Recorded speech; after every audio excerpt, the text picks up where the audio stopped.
മസ്ജിദുൽ ബുഖാരി എന്നാണ് ആ പള്ളിയുടെ പേര്. മസ്ജിദുൽ ബുഖാരി, അതായത് ഇമാം ബുഖാരി റളിയല്ലാഹു തആല അൻഹു ബുഖാരിയുടെ ഒരു ഭാഗം എഴുതിയതോ ഇനി അല്ലെങ്കിൽ ബുഖാരി എഴുതിയിട്ട് റസൂലുള്ളാഹിൻ്റെ ഹളറത്തിൽ അവിടെ വന്ന് വായിച്ചു കൊടുത്തതോ ആയ സ്ഥലമാണ് അവിടെ.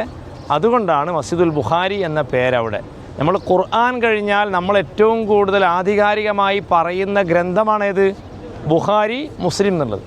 ആ ബുഖാരി, ആ മസ്ജിദുൽ ബുഖാരി അവരുടെ പേരിലാണ് ആ പള്ളി എന്ത് ചെയ്യുന്നത് അവിടെ അറിയപ്പെടുന്നത്. ആ ഒരു ഓർമ്മയ്ക്ക് വേണ്ടി ഉണ്ടാക്കിയതാണ്.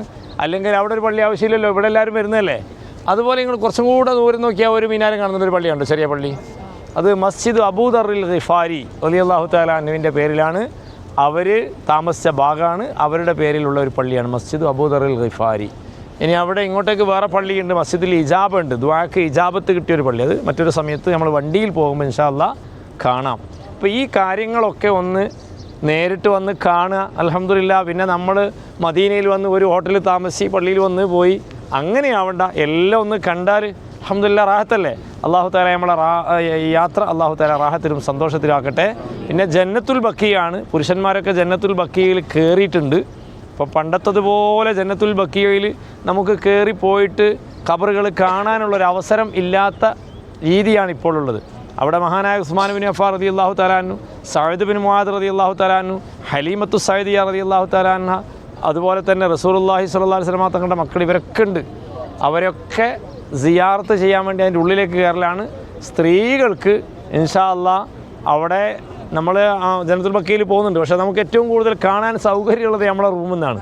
റൂമിൽ നിന്ന് ശരിക്കും കാണാം. അവർക്ക് ഇൻഷാ അല്ലാഹ് മറ്റൊരു സമയത്ത് വന്ന് നമ്മുടെ നിന്ന് യാസീൻ ഓതി നമുക്ക് എന്ത് ചെയ്യണം? ദുആ ചെയ്യണം. അല്ലാഹു തആല കബൂൽ ചെയ്യട്ടെ. നമ്മളെ കൂട്ടത്തിൽ മക്കളില്ലാത്തവരുണ്ട് ഇൻഷാ അല്ലാഹ്. ഇന്നലെ നമ്മളെ സഹോദരൻ, ഒരു പേരെന്താ ഷാഫിക്ക? നിങ്ങളെ പേര്? റൈഹാൻ. ഞങ്ങളെ നാട്ടുകാരനാണ്, വയനാടാണ്.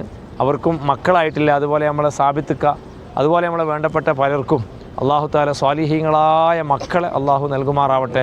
അല്ലാഹുവേ, ഞങ്ങളെ മക്കളെ നീ സ്വാലിഹീങ്ങളാക്കി തരണം റഹ്മാനെ. മക്കളില്ലാത്തവർക്കൊക്കെ സ്വാലിഹീങ്ങളായ മക്കളെ നീ നൽകണേ അല്ലാ.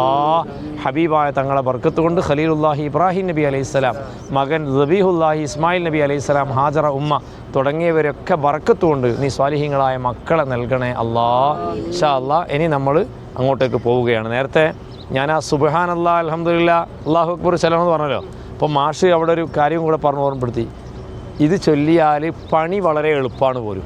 അപ്പോൾ അതായിരിക്കാം റസൂൽ അത് പറഞ്ഞു കൊടുത്ത്, അതിലെ പണി എളുപ്പമാകും അങ്ങനെ പറഞ്ഞു. ഇൻഷാ അല്ലാഹ് അതൊക്കെ എന്ത് ചെയ്യണം? ചെല്ലണം. ഇനി നമ്മളിപ്പം ഹറം ഏറെക്കുറെ ഇങ്ങനെ ചുറ്റി ഇനി നേരെ റൂമിലേക്കാണ്.